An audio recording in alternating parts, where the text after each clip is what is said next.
Atos, capítulo 2, nos diz o seguinte: chegando o dia de Pentecostes, estavam todos reunidos num só lugar. De repente veio do céu um som como de um vento forte e encheu toda a casa na qual estavam assentados. E viram o que parecia línguas de fogo que se separaram e pousaram sobre cada um deles. Todos ficaram cheios do Espírito Santo e começaram a falar noutras línguas, conforme o Espírito os capacitava. Versículo 14 agora. Então Pedro levantou-se com os 11 e em alta voz dirigiu-se à multidão: homens da Judéia e todos os que vivem em Jerusalém, deixem-me explicar isso. Ouçam com atenção. Esses homens não estão bêbados como vocês supõem. Ainda são 9 horas da manhã. Ao contrário, isso é o que foi dito pelo profeta Joel. Nos últimos dias, diz Deus, derramarei o meu espírito sobre todos os povos.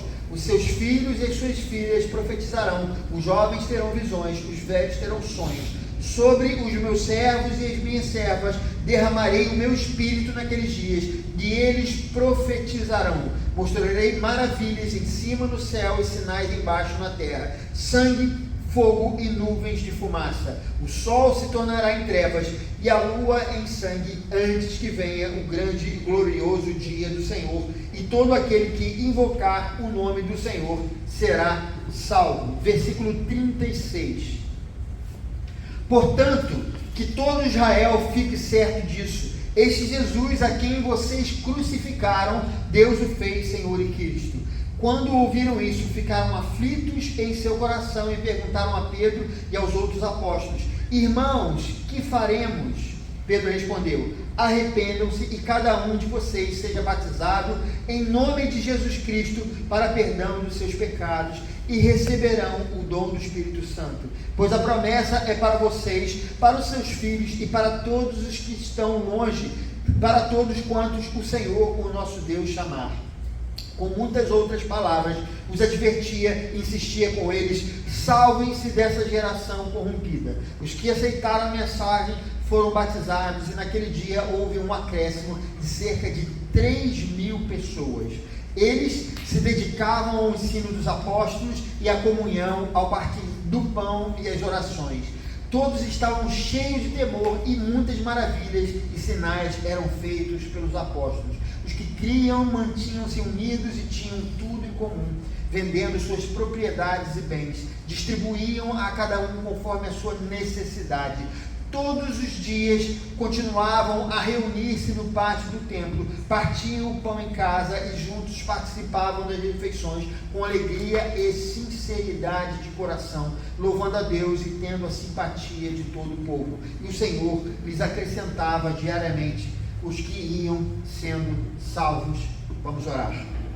Senhor, nós oramos a Ti, pedimos que a Tua palavra ela seja eficaz no nosso coração, que a Tua palavra ela é necessária, mas é necessário que nós abramos o nosso coração, o nosso entendimento, que a nossa vontade esteja disposta a ouvir o que o Senhor tem a nos dizer. E nesse momento nós nos colocamos diante de Ti e nós dizemos a Ti: fala ao nosso coração nessa manhã, em nome de Jesus. Amém e amém. Os irmãos podem se assentar.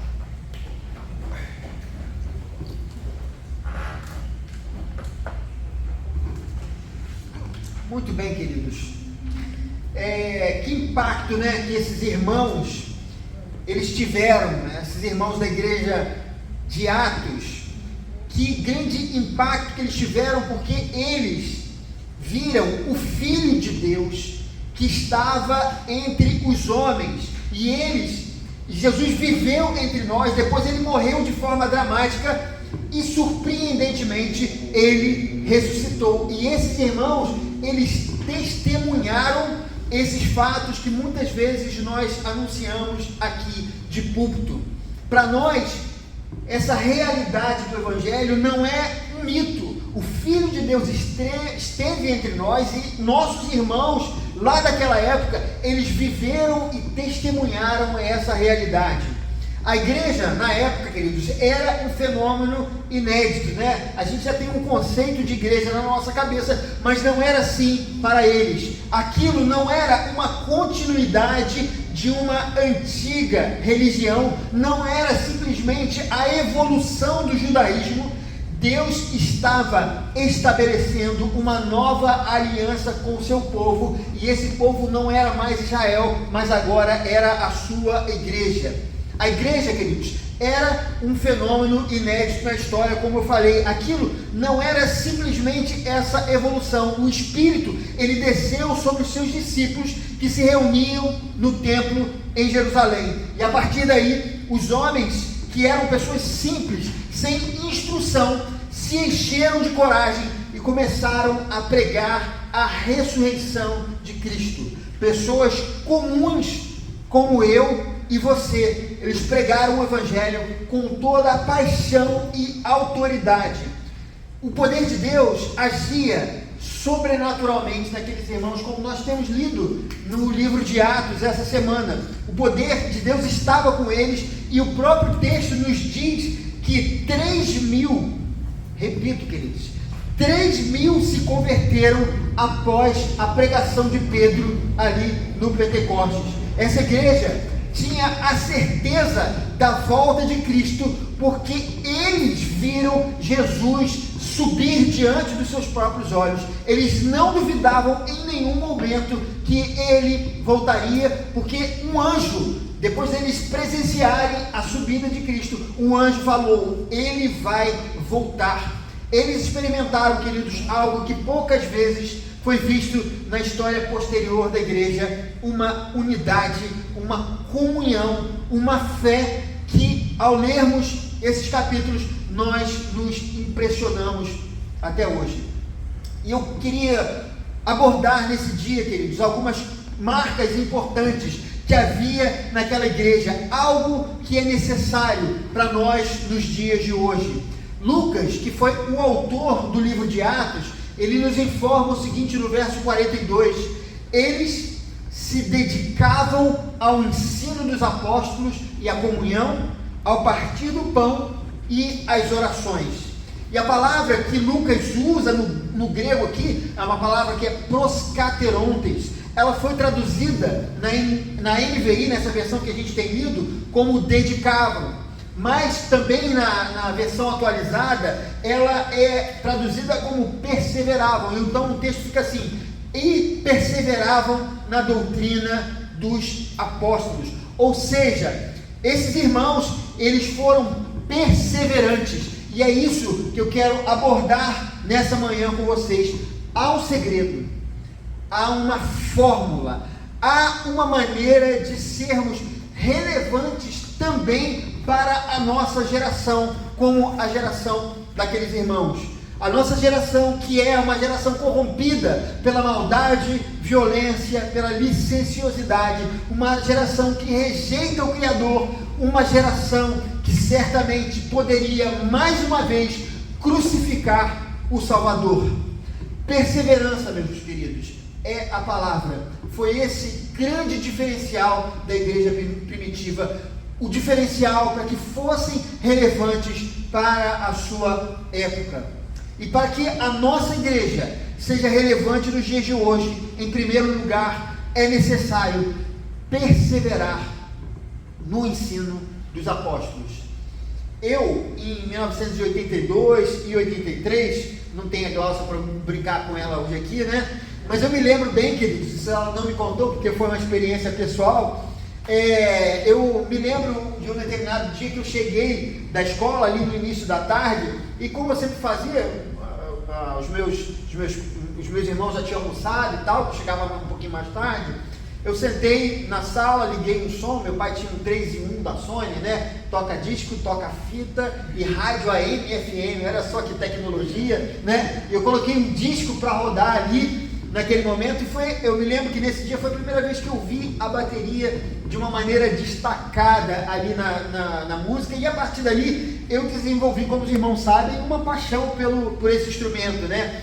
E na época, para a gente aprender, era algo muito complicado, era muito difícil. você não tinha tantos professores, e o que você precisava fazer, se você quisesse aumentar a sua informação, você tinha que ter fotocópias, né? Xerox. A gente copiava livros, né, que vinham de fora do país, e também nós ouvíamos muito disco para a gente tentar entender o que estava sendo feito ali, para a gente poder reproduzir. Quem queria um conhecimento mais profundo e tinha condição financeira, ia estudar nas faculdades de música fora do país. Hoje, a situação é muito mais fácil, né? A internet, ela revolucionou a maneira como nós aprendemos as coisas. Todas as técnicas de bateria que buscava, né, aquelas técnicas avançadas no passado e não encontrava porque era difícil, elas estão a um clique do nosso celular. Qualquer uma que vocês possam imaginar, das mais avançadas, depois de tantos anos, né, são 40 anos tocando bateria, tempo a beça, né? Então qualquer uma que venha na minha mente, eu digito na internet, no YouTube, e elas estão lá. A informação, ela se democratizou, e com isso, não somente as grandes técnicas, elas deixaram de ser segredo, mas também muita informação incorreta passou a veicular na rede, né? Se, por exemplo, se eu entro na rede e começo a fazer determinados tipos de exercício, que eu não faço, porque eu já tenho experiência, mas existem alguns professores no YouTube, se você seguir o passo a passo que eles dão, o que você vai ganhar não é um desenvolvimento técnico, mas é algum tipo de dano físico, porque o que eles ensinam é errado, mas eles estão lá ensinando as pessoas livremente no YouTube. Essas são informações que não são confiáveis. Mas, queridos, isso não acontece apenas na música. Antes, para você ouvir uma pregação, você tinha que estar numa igreja. Hoje, qualquer igreja, com qualquer tipo de teologia, boa ou ruim, está dentro do seu smartphone. Mas não só isso, novos artistas da música, novas séries de televisão, novos filmes nesses sites, né? Vários e vários livros estão sendo lançados a cada ano. Toda essa enxurrada de informação tem invadido as nossas casas através dos nossos celulares. Há um dilúvio de todo tipo de pensamento e opiniões nas redes, e a maioria desses pensamentos estão em completo desacordo com as nossas convicções de fé. Muitas vezes nós até sabemos disso, mesmo assim continuamos relutantes em fazer as nossas devocionais diárias, nós continuamos relutantes em ler a Bíblia, em ler aqueles comentários que o pastor de vocês, com muita dedicação e compromisso, envia para vocês. Continuamos relutantes em trazer os nossos filhos à igreja, continuamos resistivos em criar uma atmosfera de educação bíblica para eles, e o pior, queridos, às vezes permitimos até mesmo que eles sejam invadidos por essas filosofias que estão aí espalhadas no mundo. Muitas vezes compramos smartphones para eles se distraírem enquanto nós nos ocupamos de coisas mais importantes. Não que você não possa comprar, mas eu falo daquele compromisso que nós precisamos ter de entender o que está acontecendo com os nossos filhos. Não seremos uma igreja relevante se não perseverarmos no ensino dos apóstolos. Se você não tem se esforçado em ouvir a voz do Senhor hoje, não espere ouvi-la amanhã, nos dias difíceis. Quanto mais distante do Senhor, menor a capacidade de discernir a sua voz. Para os que vivem distraídos, a voz do Senhor será apenas mais uma voz que ecoa em nossas vidas. Amados, eu não estou dizendo que você tem que ser uma pessoa radical, que você tem que cancelar a sua assinatura do Netflix, que você tem que parar de assistir os seus canais de viagem, né? Ou aqueles canais de culinária no YouTube. Eu mesmo assisto esses canais, né? De pessoas que vão lá Tajiquistão, né? Eu assisto esses canais, vejo como pessoas fazem cookie, né, na internet para eu poder melhorar o cookie que eu faço, né? Eu não estou dizendo que para você fazer isso ou simplesmente quebrar o seu iPhone, aquele iPhone 4 que você acabou de comprar nas Casas Bahia, né? E você dividiu em 40 vezes, né? E ele já está ficando velho e você continua pagando a prestação, para simplesmente você voltar a usar aquele orelhão, que toda vez que você usa, você tem que tomar uma antitetânica, né, de tão velho que ele se encontra lá na esquina da sua casa. Não é isso que eu estou dizendo a você para fazer. Por exemplo, os mais velhos aqui se lembram que a geração passada, ela foi radical em muitas coisas. Ela, por exemplo, teve coragem de quebrar os discos de rock, porque diziam que uma certa radicalidade, diziam que aquilo era coisa de Satanás, mas ela não teve força para se aprofundar no conhecimento das Escrituras. E hoje nós olhamos algumas denominações que surgiram ali por volta dos anos 50, e nós vemos o resultado dessas igrejas que cresceram com a radicalidade, mas não baseados na palavra do Senhor. Provérbios 19:2 nos diz: não é bom ter zelo sem conhecimento, nem ser precipitado e perder o caminho. Queridos, não estou dizendo, não estou convidando ninguém ao radicalismo. O que eu digo é que nós precisamos apurar os nossos sentidos espirituais para que possamos discernir até onde nós podemos ir ou não naquilo que nós vemos e naquilo que ouvimos. Sem o ensino apostólico, isso não será possível. E em segundo lugar, queridos, na nossa mensagem de hoje, é necessário que sigamos a igreja de Atos, perseverando no partir do pão. Mais uma vez, dando um testemunho pessoal da minha infância, né? Na minha casa, a gente foi morar, assim que a gente foi morar lá em Marambaia, não havia luz elétrica, né? E também não havia TV, não havia eletrônicos, né? A gente se lembra muito bem disso. A nossa casa à noite era iluminada por lampiões, parece coisa de início do século XX, né?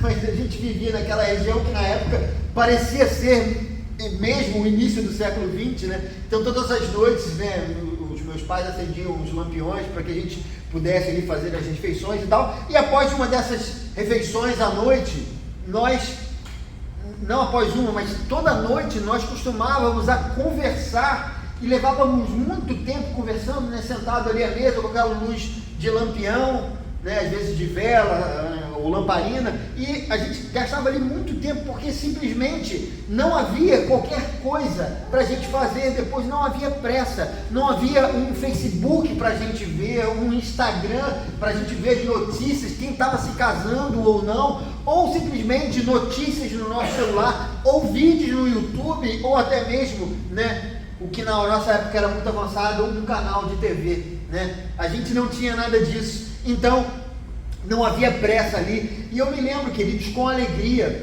dessa época, há no meu coração algo que me aquece, né, o meu interior quando eu lembro disso, porque eram momentos especiais. Nós, às vezes, né, minha mãe está de testemunha, minha irmã, às vezes nós brigávamos como irmãos, né, tinha aquela coisa normal, mas havia um momento de comunhão que era um momento bom. Às vezes nós brincávamos de jogos de tabuleiro e isso era uma coisa que a gente fazia lá todos os dias. Havia, queridos, na minha casa um espírito de confraternização que tomava aquela mesa todas as noites. E pensando sobre isso, eu fiquei imaginando que talvez, queridos, esse tenha sido um dos motivos que a nossa família não se quebrou. Nós, como eu falei, nós temos as nossas diferenças, né? Nós somos irmãos diferentes, mas nesse tempo todo de vida que eu tenho, os 27 anos de idade, né? Nós nunca tivemos nenhuma discussão que fosse irremediável, ou nós nunca tivemos um momento em que nós chegássemos a ter um problema com o outro que pudesse fazer com que nós não nos falássemos para o resto da vida ou qualquer outra coisa. há entre nós uma comunhão, né? E uma alegria quando nós nos reunimos, e eu acho que tem muito a ver com esse momento que nós sedimentamos o nosso relacionamento. Eu queria dizer, queridos, nós precisamos perseverar no partir do pão como igreja. Só conheceremos os nossos irmãos, só criaremos laços profundos se estivermos dispostos a compartilhar um pouco de nossas vidas sem pressa. O Evangelho não veio apenas restaurar a ponte quebrada entre Deus e o homem, ele veio restaurar a ponte destruída que há entre você e o seu próximo. Como 1 João 4, 20 e 21 nos diz: se alguém afirmar eu amo a Deus, mas odiar seu irmão, é mentiroso, pois quem não ama seu irmão a quem vê, não pode amar a Deus a quem não vê. Ele nos deu este mandamento: quem ama a Deus, ame também o seu irmão. Terceiro lugar, queridos, é necessário que sigamos a igreja de Atos perseverando na oração. Uma igreja que não ora é uma igreja que não se relaciona com Deus, né? A gente vê nessa igreja que há diversos exemplos dos irmãos orando juntos. Lá na igreja primitiva, no dia do Pentecostes, aqueles irmãos estavam reunidos orando. Depois, no capítulo 4, quando um homem foi curado na Porta Formosa, Pedro e João, eles foram perseguidos e a igreja orou pedindo a Deus coragem para continuar, e o poder de Deus veio sobre eles e o chão tremeu após a oração.